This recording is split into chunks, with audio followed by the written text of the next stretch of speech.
ये बुद्ध का देश कब से हो गया बताओ? कितनी बड़ी गलत बात कही जा रही है। जितने सरकारी कार्यालय हैं वहां रामकृष्ण की फोटो नहीं हो सकती, लेकिन बुद्ध हर जगह बैठे हुए। आजकल देख रहे हैं विभाजन, तब ये विभाजन नहीं था। तब बहुत बड़ा भारत था और भारत का नाम उसमें जम्बूद्वीप था। तो जम्बूद्वीप में बहुत देश आ जाते हैं, इसलिए हम कहेंगे कि बुद्ध भारत के हैं। जब कोई किसी कला को जान लेता है तो वह उस कला का नाम बदल जाता है। जैसे कोई कानून का जानकार होता है तो उसे वकील कहते हैं, कोई शरीर का जानकार होता है, फिजिशियन होता है, तो उसे डॉक्टर कहते हैं। इसी प्रकार से बोध अबोध दो शब्द हैं। तो जिसको बोध हो गया वो बुद्ध हो गया। लेकिन कहने के लिए भारत गणतंत्र है, लेकिन जो एक्शन में है मूल रूप से यहाँ के लोग गणतंत्रीय व्यवस्था को पर आचरण नहीं करते हैं।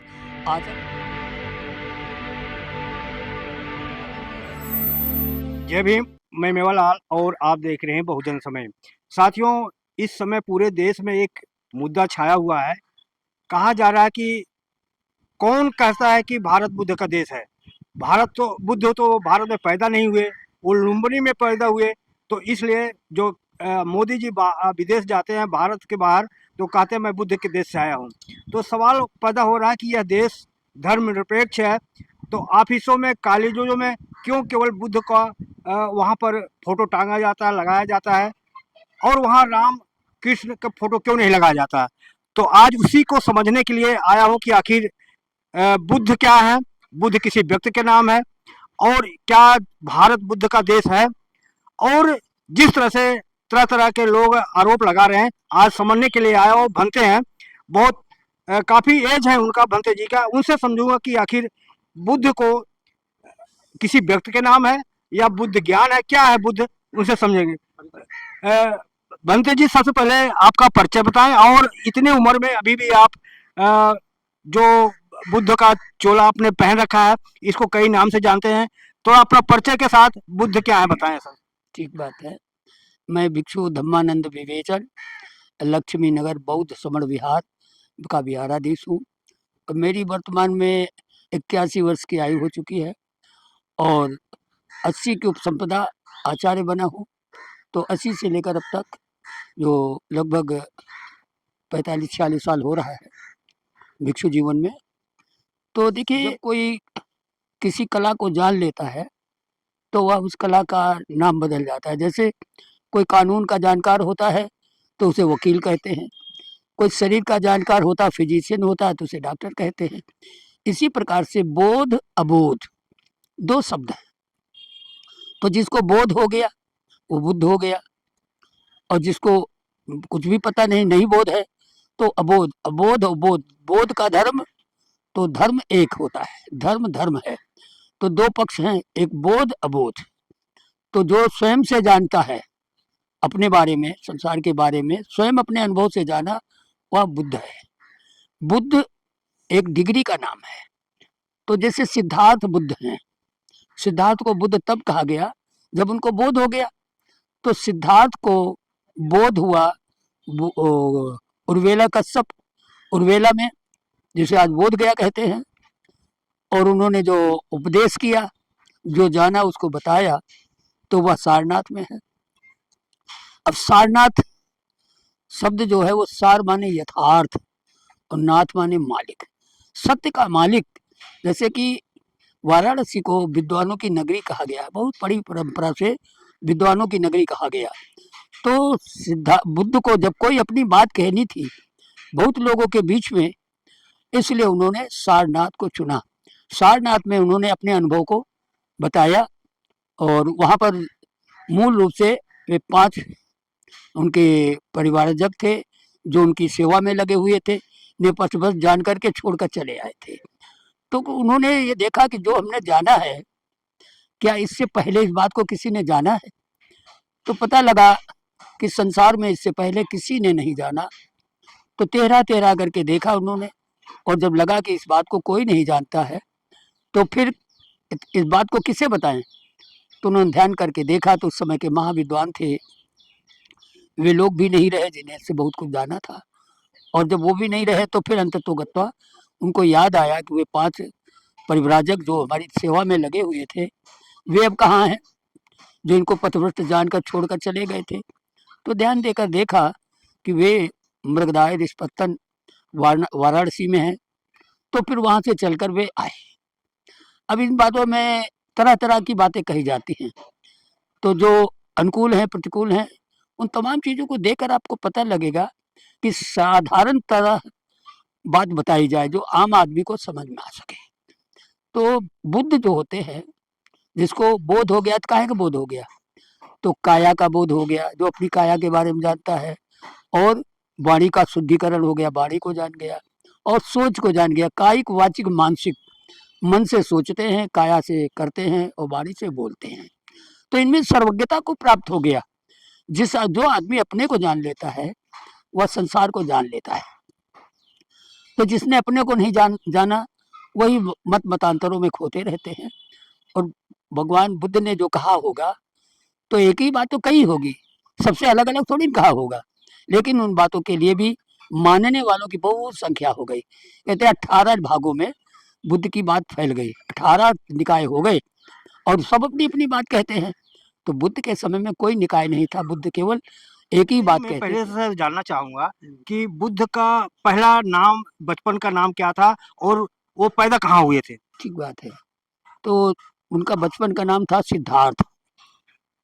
सिद्धार्थ का मतलब होता है सिद्ध अर्थ हो गया है जिसका। तो किसका अर्थ, किसका सिद्ध हुआ, महामाया और शुद्धोधन का, माता पिता का अर्थ सिद्ध हो गया। क्योंकि माता पिता ने जो कल्पना की थी, निर्णय लिया हुआ था, उसके अनुसार सिद्धार्थ का जन्म हुआ। तो सिद्धार्थ का जन्म जो है वृद्धावस्था में हुआ, जब माता पिता की आयु वृद्धावस्था हो गई थी, यानी बूढ़े हो गए थे। और इसलिए उनका जब जन्म हुआ तो राज्य में कहा लगा, क्योंकि राज्य में कोई वारिस नहीं था। इसलिए शुद्धोधन ने जो महामाया से शादी किया, तो शादी तो किया, लेकिन उस समय परंपरा थी कि जो उस समय की परंपरा यही है कि बालक संतान होनी चाहिए, परिपूर्ण परिपक्व मैच्योरिटी में होना चाहिए। तो उन्होंने देखा कि अभी जो वर्तमान समय है, युवा है, दोनों युवा है, तो जवानी की संतान शैतान हुआ करती है, समझदार नहीं हुआ करती है।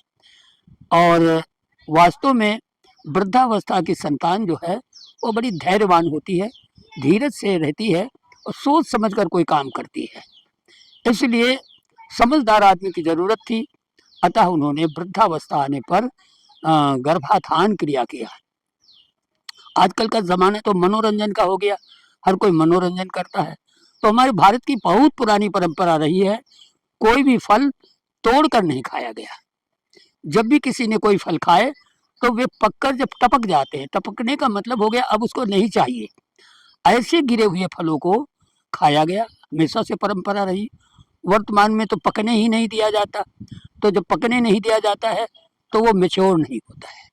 इसलिए प्राचीन काल में भारतीय परंपरा रही कि मेच्योर होने पर ही उसका वो इस्तेमाल किया जाता था। जैसे लंबी हो जाएगी बात, नहीं जानता हूँ, जो मूल बात है इस देश की मूल परंपरा कि जब कोई बच्चा पैदा होता है तो वह 7 वर्ष तक माता पिता की देखरेख में रहता है और 7 वर्ष के बाद वह गुरुकुल भेज दिया जाता है, जहाँ बूढ़े लोगों की देखरेख में रहता है। अंकल जी रोक रहा हूँ थोड़ा, सॉरी इसके लिए। जी। मैं सवाल पे आऊंगा। मैं कोई कह रहा हूँ, बात नहीं, मेरा सवाल ये था कि सिद्धार्थ, बचपन का नाम सिद्धार्थ था जी। और लुम्बिनी में पैदा हुए थे, है ना? हाँ, लुम्बिनी के जंगल में। जंगल पैदा हुए। तो मेरा सवाल ये है कि जब बुद्ध का बचपन का नाम सिद्धार्थ था, लुम्बिनी में पैदा हुए, तो अब कैसे कह सकते हैं कि भारत बुद्ध का देश है? ठीक बात जो है। आजकल देख रहे हैं विभाजन, तब ये विभाजन नहीं था, तब बहुत बड़ा भारत था और भारत का नाम उसमें जम्बूद्वीप था। तो जम्बूद्वीप में बहुत देश आ जाते हैं, इसलिए हम कहेंगे कि बुद्ध भारत के हैं। आज के हिसाब से कहेंगे वो नेपाल हो गया, तो नेपाल अब तब थोड़ी था, तब तो बहुत बड़ा देश था। तो भारत में ही पैदा हुए बुद्ध। और जब कोई, पहले तो परंपरा है बुद्ध भारत में ही पैदा होते, जम्बूद्वीप में ही बुद्ध पैदा होते। क्यों? क्योंकि यहाँ गरीबी की कोई सीमा नहीं है, अमीरी की कोई सीमा नहीं। ये बुद्ध का देश कब से हो गया बताओ? कितनी बड़ी गलत बात कही जा रही है। जितने सरकारी कार्यालय हैं वहां रामकृष्ण की फोटो नहीं हो सकती, लेकिन बुद्ध हर जगह बैठे हुए हैं। तो सभी को जानने वाला केवल भारत में ही पैदा हो सकता है। वो भारत की अपनी परंपरा है, या बुद्धों की धरती कही जाती है, यहाँ बुद्ध ही पैदा होते रहे। 28 बुद्धों का जो जन्म काल बताया गया है वो भारत ही बताया गया था, जम्बू द्वीप में ही रहा है। इसलिए जो कोई जहाँ जाता है तो कहता है मैं बुद्ध के देश से आया हूँ। तो बुद्ध इस देश का, अगर कोई कहते बुद्ध यहाँ नहीं पैदा हुए तो बोध अबोध दो ही बातें तो होती हैं। तो फिर क्या यहाँ अबोध रहते हैं? यहाँ बुद्ध रहते हैं तो बुद्ध के भले लोग नहीं आचरण में लेते हैं, लेकिन बोध सर्वज्ञता को कहते हैं। जिसने सभी को जान लिया वह बुद्ध होता है। तो बंते जी, बुद्ध एक डिग्री है। हाँ जी। बंते जी, मेरा सवाल ये है कि जिस तरह से बुद्ध के ऊपर सवाल उठाया जा रहा है कि भारत धर्मनिरपेक्ष देश है, तो ऑफिसों में कॉलेजों में बुद्ध का जो मूर्ति, उनका तस्वीर लगाई जा रही है, राम कृष्ण का कृष्ण का क्यों नहीं लगाया जा रहा? तो मेरा सवाल है उनसे कि हर थाने में, हर अदालत में, हर अस्पतालों में तो वहाँ देखो मंदिर खड़े हुए हैं, तो वहाँ तो कोई सवाल नहीं उठाता कि आपने वहाँ मंदिर क्यों बना दिया, बुद्ध के क्यों नहीं बना। लेकिन सवाल उठाया जा रहा है कि मंदिर ऑफिसों में क्यों बुद्ध की मूर्ति, बाबा साहब की मूर्ति लगाई जा रही है। इसलिए कि ये भारत जो है जब आज़ाद हुआ तो यह गणतंत्र हुआ, और गणतंत्रीय व्यवस्था में इन सब चीज़ों की जरूरत नहीं है। कहने के लिए भारत गणतंत्र है, लेकिन जो एक्शन में है मूल रूप से यहाँ के लोग गणतंत्रीय व्यवस्था को पर आचरण नहीं करते हैं। आचरण वे वही अपना पुराना दकियानूसी व्यवस्था पर करते हैं। अब कहेंगे तो पक्षपात हो जाएगा। ये लोग ऐतिहासिक, इनका कोई इतिहास नहीं है। हाँ, कई बार अदालतों से भी पास हुआ है कि ये केवल उपन्यास हैं, नॉवेल हैं, ये लेखकों की कलाकारी है। जैसे आजकल जो बुद्ध के नाम पर तमाम बातें कही जाती हैं वो तो अपने हिसाब से लोग कहते हैं। तत्कालीन समय में उनके सामने क्या परिस्थिति रही होगी उसका कौन आकलन करता है? सत्य का कोई आकलन नहीं करता। लेकिन ऐसा नहीं है बुद्ध को कोई चीज़ मीठी लगी हो और आज के लोगों को खट्टी लग जाए, ऐसा नहीं हो सकता। भंते जी, आपको भंते कहा जाए, महात्मा कहा जाए, साधु कहा जाए, बाबा कहा जाए, यहाँ तो महंत भी कहा जाता है, आपको किस नाम से पुकारा जाए? मैं दर्शक कंफ्यूज हैं। हाँ, कंफ्यूज इसीलिए कि अज्ञानता के कारण वो होता है। भिक्षु जो है, भिक्षु को आदर सूचक शब्द है भंते। बुद्ध काल में तो तमाम धनवानों को भंते कहा जाता था। हाँ, तो भंते शब्द वही है जो आदर सूचक शब्द है तत्कालीन समय का। और आज भंते का अर्थ हो गया है भय का अंत कर दिया है जिसने, या हिंदी में कहेंगे तो भ्रांति हो जाएगा, भ्रांतियों का अंत कर दिया है जिसने।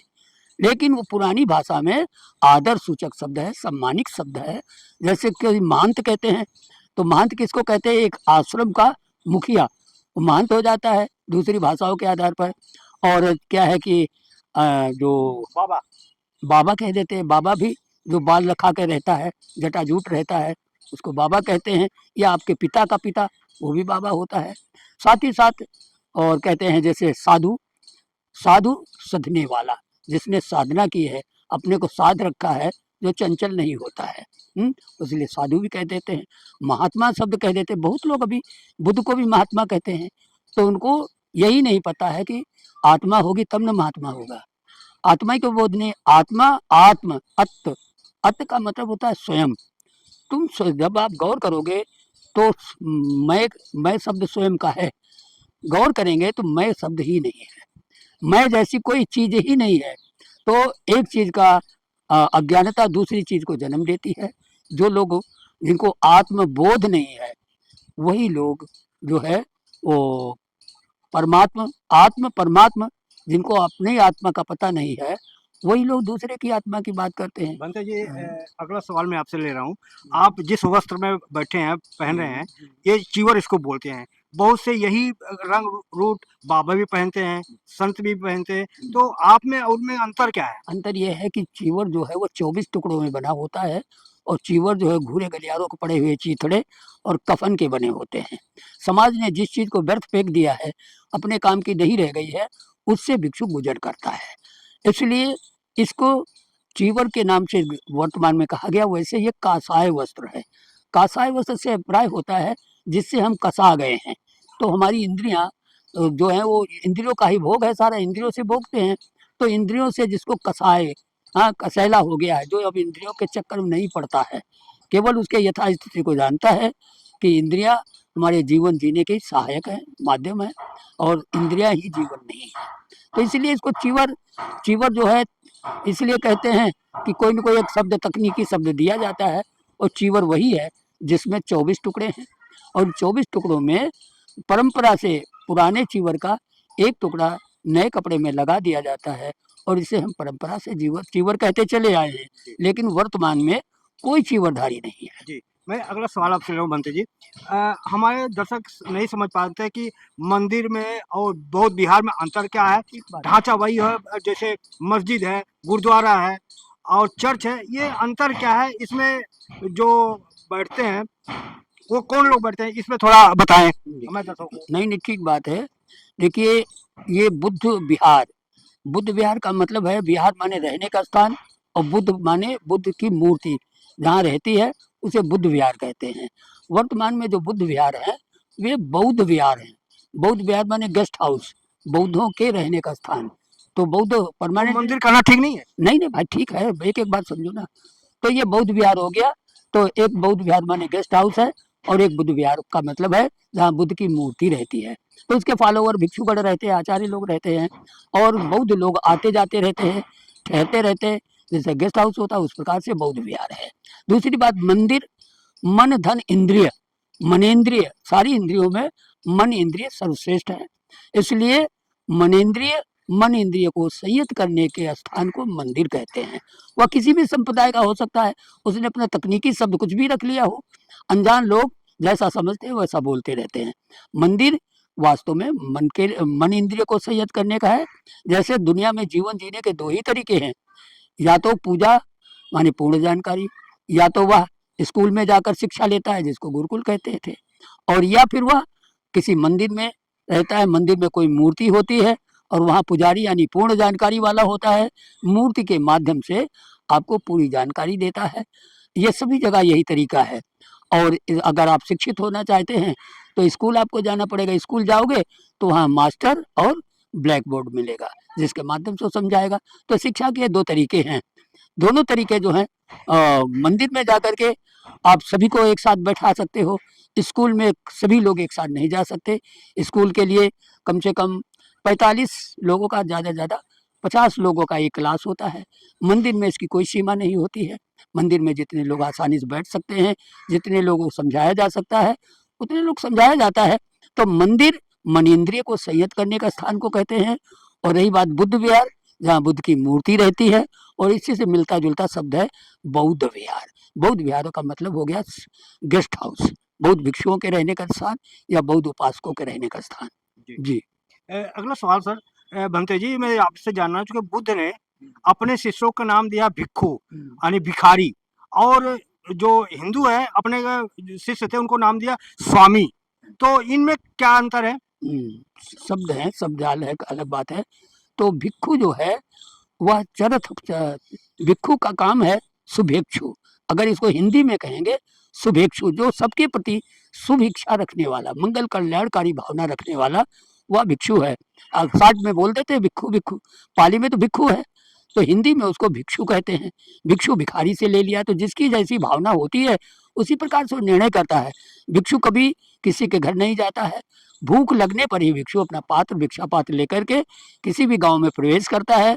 और उसके लिए ये कहा गया एक सूत्र है कि यथापि रुचिरंग पुप्फंग वाण गंधंग न ऐठति पालेति रसमादाय एवं गामे मुनिचरे। जिस प्रकार से फूलों में भौरा जाता है, सभी फूलों पर बैठता है, हाँ, अपने अनुसार रस भी ले लेता है, लेकिन फूल का कुछ बिगड़ने नहीं देता है। इसी प्रकार से मुनि को, साधु को चाहिए समाज में विचरण करे और उसका कुछ बिगड़ने भी न दे और अपना काम भी चल जाए। तो इसी प्रकार से साधु तो साधु होता है, सदा हुआ व्यक्ति है। भिक्षु को भिखारी कह दो, भिखारी तब कहोगे जब वो तुमसे मांगे। भिक्षु मांगता नहीं है, केवल पात्र लेकर दरवाजे खड़ा हो जाता है। तो घर का मालिक देख ले और देखने पर वो अपना काम बंद करके कुछ देना चाहता है तो रोकता है, और नहीं देना चाहता अपने काम में फिर लग जाता है तो अगले दरवाजे चलता जाता है। वो कभी किसी से कुछ मांगता नहीं है, इसलिए भिखारी नहीं कहा जा सकता। भिखारी वही लोग कहते हैं जो इसकी बात को नहीं जानते हैं। जी। भंते जी आजकल आरोप लग रहा है भंते के ऊपर कि भंते वही काम कर रहे हैं जो हिंदुओं में साधु संत करते हैं, जहाँ दान दक्षिणा मिलता है वहीं जाते हैं। उसी तरह भंते भी ज्ञान वही देते हैं, उनको लगता है कि वहाँ मिलेगा दान तो जाएंगे, नहीं तो नहीं जाएंगे। क्या कहेंगे आप? हमारा हमारा व्यक्तिगत कहना है कि भिक्षु जो है वो ब्राह्मणों से भी आगे हो गया है। ब्राह्मणों ने जिस प्रकार से अंधविश्वास समाज में पैदा किया है, वही अंधविश्वास आज के ये पीले कपड़े पहन करके चीवर का नाम बदनाम कर रहे हैं। वर्तमान में ये भिक्षुओं का धर्म नहीं है। भिक्षुओं को अपनी विनय पिटक पढ़नी चाहिए, कानून की पुस्तक पढ़नी चाहिए। उसके आधार पर आपको एक भी भिक्षु नहीं मिलेगा। क्या महापुरुष, क्या पुराने भिक्षु, क्या नए भिक्षु। भंते का काम क्या होता है? बनते का काम है अपने अनुभव, उसको संग वंदना पढ़ लो, उसमें सब दिया हुआ है। धर्म क्या है उसमें धम्म वंदना में लिखा हुआ है। बुद्ध वंदना में बुद्ध के गुण लिखे हुए हैं, इनके सारे गुणों की चर्चा है। कसौटी है, सब बता देगी क्या है दे क्या। हमारे पास कसौटी नहीं है, हम जानते ही नहीं। ये जितना भिक्षु घूम रहा है इधर उधर मारा मारा, ये सचमुच बहुत, मैं क्या कहूँ कि जितना भी बुराई इन भिक्षुओं ने पैदा की है समाज में, इससे ज्यादा कोई बुरा नहीं कर आप सकता। अपना आलोचना आप खुद कर रहे हैं। हम क्या भिक्षु हैं? आप हमको भिक्षु कहोगे? हम अब आलोचना की बात नहीं, सत्य को कहना आलोचना नहीं होती है। यथा स्थिति यही है कि आज कल भिक्षु बन रहे हैं, करोड़ों के मालामाल हो रहे हैं, और भिक्षु के लिए पैसा छूना मना है। 10वां सील उसका कहता है कि भिक्षु जात रूप रजत प्रत्येक गहना बेरमणि शिक्षा सिक्का पदक समाध्यामी। भिक्षु किसी प्रकार की मुद्रा का चलन में नहीं करता है। हाँ, सोना चांदी का बना हो चाहे कागज को बना हो, भिक्षु मुद्रा को बर्दाश्त नहीं करता है। लेकिन आजकल तो उसी के पीछे नाचे नाचे घूम रहे हैं, सबई नचावत नोट को साई। तो यहाँ इस समय तो भिक्षु भिक्षु नहीं है। हाँ, वो भिक्षु का रूप रख करके, जैसे तमाम नाचने गाने वाले लोग भगवानों के महापुरुषों का रूप धरते हैं, तो क्या वो महापुरुष हो जाते हैं? इसलिए महापुरुषों का जन्म लेना बंद हो गया। क्या अब तो सब ड्रामेबाज हो गए। क्या भंते जी बुद्ध का संदेश आज आम जनता तक भंते पहुंचा रहे हैं या क्या बाधा आ रही है? देखिए, मैं किसी को क्या कहूँ, लेकिन हम इतना जानते हैं जिस किसी की मूर्ति बन गई आज तक, उसकी मूल विचारधारा लुप्त हो गई। और ऐसे समय में बुद्ध की तो असंख्य मूर्तियां बनी हैं, वर्तमान में बाबा साहब की असंख्य मूर्तियां हो गई। लेकिन तो क्या बाबा साहब की विचारधारा समाज में गई है? कोई विचारधारा बाबा साहब की समाज में नहीं गई है। सब मान्यता प्रधान लोग हैं। बुद्ध ने जो कहा, बाबा साहब ने जो कहा, वो कोई करने वाला नहीं है, कहने वाले बहुत हैं। बाबा साहब ने जो कहा वही लोग कहते घूमते हैं। हाँ, बुद्ध ने जो कहा होगा वही लोग कहते घूमते हैं। तो बुद्ध धम्म संघ वंदना को पढ़ लीजिए, एक एक कोई भी भिक्षु नहीं निकलेगा। कोई भी, वो धर्म के बारे में जानते ही नहीं, धर्म ही क्या है, संघ क्या होता है, नहीं जानते। इसलिए बड़ी समस्या है। इस पर तो खूब वो वाद विवाद होना चाहिए, संगीति बैठना चाहिए और निष्कर्ष निकलना चाहिए। जैसे पहले राजा लोग संगीति कराते थे, भिक्षुओं को एकत्र करते थे। आपको नहीं पता होगा, महाराजा अशोक ने 60,000 भिक्षुओं को देश निकाला कर दिया। कितना बड़ा देश था अशोक का। उसने कहा मेरे राज्य की सीमा से बाहर निकल जाओ, और उनके सबके चीवर उतरवा लिए। क्यों? इसलिए वो आजकल की तरह हो गए थे लोग, अनुशासन के लिए। अनुशासनहीनता करने लगे थे सब। इसलिए उसने तो अशोक जैसा कोई राजा पैदा हो तो फिर चटनी हो। तो आपको क्या लगता है कि भंते को समाज से उचित सम्मान मिल रहा है, नहीं मिल रहा है? अब बनते सम्मान के काबिल नहीं। जो भी सम्मान मिल रहा है वो अज्ञानता के कारण मिल रहा है, वो सम्मान के योग्य नहीं है। सर भंते जी लास्ट सवाल आपसे पूछ रहा हूँ कि हमारे दर्शकों को समझाएं, अगर भंते आते हैं आपके दरवाजे पे तो उनको अभिवादन कैसे किया जाए? उसमें तो देखिए, अभिवादन करने के 3 तरीके हैं। तो सर्वप्रथम उकड़ू होकर, वो क्या कहते हैं, वज्रासन में बैठकर और हाथों को जोड़ करके, दोनों हाथों को जोड़कर, हाँ, और नतमस्तक होकर के अभिवादन करना चाहिए। तो आपने देखा होगा बहुत जगह वैसे ही करते हैं। मुझे टाइम नहीं तो मैं भी करके दिखाता। तो वैसे करना चाहिए। अभिवादन का मतलब है ओकाश बंदा में भंते। ओकाश बंदा बनते का मतलब है, बनते हमें समय दीजिए, मैं आपको अभिवादन कर रहा हूँ। तब वो कहता है ओकाश बंदा में बनते द्वारतेन। द्वारतेन का मतलब द्वारा तीनों के। तीनों के का मतलब काया से, वाणी से और मन से। कायेन वाचेन चित्तेन मया कथम, मेरे द्वारा किए गए सब्बंग सब अपराध गलतियां खमत में बनते बनते हमें क्षमा करें। 3 बार कहता है। हाँ? तो द्वारतेन कत्तंग सब्बंग अपराधं खमत में बनते, ये मंत्र है। तब भिक्षु बोलता है खमामि खमामि खवितव्यं, क्षमा किया क्षमा किया, क्षमा करने योग्य सबको नहीं क्षमा कर दिया। हाँ? बहुत तो भंते जी आपने हमारे दर्शकों को बहुत अच्छी बात समझाई, लेकिन मैं आपसे समझना चाहिए वो जो तराजू है ये तराजू का हमारे दर्शकों को समझाए, इस तराजू का मतलब क्या है? हाँ, ये तराजू का मतलब है कि जब तक आप समता में नहीं आएंगे, यहाँ से निर्णय करते बनेगा, तब पता लगेगा कुशल क्या है, कुशल क्या है, सत्य क्या है, सत्य क्या है। तो सुनी सुनाई सत्य सत्य नहीं होता। आप अपनी अनुभूति के स्तर से देखिए सत्य सत्य क्या है। इसलिए बोध हमेशा यहाँ रहता है, बोध सेंटर में रहता है। फिर पता लगेगा, पहले सेंटर में आओ, फिर पता लगेगा कि हम बोध की तरफ जा रहे हैं या अबोध की तरफ जा रहे हैं, है ना। तो इसी प्रकार से शील समाधि प्रज्ञा, तो प्रज्ञा यहाँ रहती है और ये शील है, ये ध्यान है। तो शील जो है वो नैतिकता है, नैतिकता के बिना आप धार्मिक जीवन नहीं जी सकते। वर्तमान में नैतिकता खत्म हो गई है। बाबा साहब डॉक्टर अम्बेडकर ने कहा था, शिक्षा एक दुधारी तलवार है जो स्वयं का भी विनाश कर देती है और दूसरे का भी विनाश कर सकती है। तो क्या करें, तो शिक्षा में नैतिकता चाहिए। जैसे दुधारी तलवार रखिए, बहुत अच्छी बात है, लेकिन उसको म्यान में रखिए, कवर्ड रखिए, तो जहाँ चाहोगे वही चलेगी। अब लोग कहते बाबा साहब ने ये भी तो कहा था, शिक्षा वो शेरनी का दूध है, जो पिएगा वो दहाड़ेगा। ये बहुत अच्छी बात है, ये तो सब कहते हैं, लेकिन ये भी तो कहा था शिक्षा दुधारी तलवार है, वो तो कोई नहीं कहता। तो जो मीठा मीठा गप कड़वा कड़वा थू, ये तो बड़ी बेवकूफ़ी की बात है। आज जितना पढ़ा लिखा आदमी है, इसके अंदर कोई नैतिकता बची है क्या? बेपढ़ों में फिर भी नैतिकता है, लेकिन ये पढ़े लिखे लोगों में कोई नैतिकता नाम की चीज़ नहीं रह गई। तो इसीलिए कहा गया, जैसे लोहे की जंग ही खा जाती है, लोहे की जंग कहीं बाहर से नहीं आती है, लोहे से उत्पन्न लोहे की जंग खा जाती है। वैसे आज मानवता को मानव ही खाया जा रहा है, क्योंकि चोला तो मानवता का है, लेकिन उसके कर्म सब दानवता वाले हैं। इसलिए कुछ कहना कह करके अपने को, इसीलिए तो मुझे कोई नहीं पूछता है। हाँ, जहाँ भी जाता हूँ वहाँ लोग दुत्कारते हैं कि हमने आपको गाली देने के लिए बुलाया था। तो मैं कड़ी बात, तो जो सही बात कहो तो सबको बुरी लगती है, सत्य कोई सुनना नहीं चाहता, असत्य के सब पीछे पड़े हैं। तो अब की क्या कहे था, हमेशा से यही रहा है। चलो लास्ट में दर्शकों को ये बताएं भंते जी, अगर आदमी स्वयं अगर अपने आप को जांचना परखना चाहे तो कैसे समझे कि मैं जो कर रहा हूँ, बोल रहा हूँ, सत्य है या असत्य है, कैसे अपने आप को परखे? ये जैसे कसौटी से सोने को परखा जाता है, वैसे किसी को भी जांचना है तो आप उसके साथ रहना शुरू कर दो। आदमी को कुछ भी सुने पढ़े, पहले स्वयं करके देखे, फिर पता लगेगा कि गलत है कि सही है। स्वयं तो करता नहीं, अपनों बल भूलो फिरे, परो पराई आस। हम सुनी सुनाई पढ़ी पढ़ाई पर विश्वास करते हैं, उसका हम प्रैक्टिकल यानी अपना अनुभव नहीं लगाते। उसमें अपना अनुभव लगाएंगे तो निर्णय सही होगा, गलत नहीं हो सकता है। इसीलिए मैं ये तराजू रखता हूँ, तराजू के माध्यम से कुशल अकुशल, ज्ञान अज्ञान, तो धर्म का स्वभाव है, धर्म का स्वभाव है सेंटर में रहता है। सेंटर से रह करके जानोगे ये कुशल धर्म है या अकुशल धर्म है, ये सही है ये गलत है ना। तो बुद्ध ने जो भी कुछ कहा होगा वह कुशल ही कुशल कहा है, अकुशल नहीं कहा है ना। इसलिए सरल सरल सब करत हैं, कठिन करे ना कोई।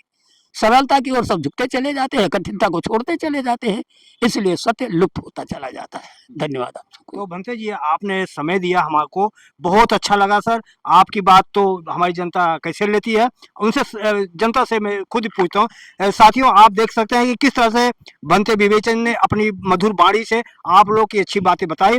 आप कैसे इनकी बातों के लेते हैं, प्रतिक्रिया में जरूर बताएं। और आपसे निवेदन है कि आप कहाँ से देख रहे हैं वो भी कमेंट में लिखें, और हमारे चैनल पर नए हैं, चैनल को सब्सक्राइब करें, लाइक करें, कमेंट करें। मैं मेवालाल, बहुजन समय, दिल्ली।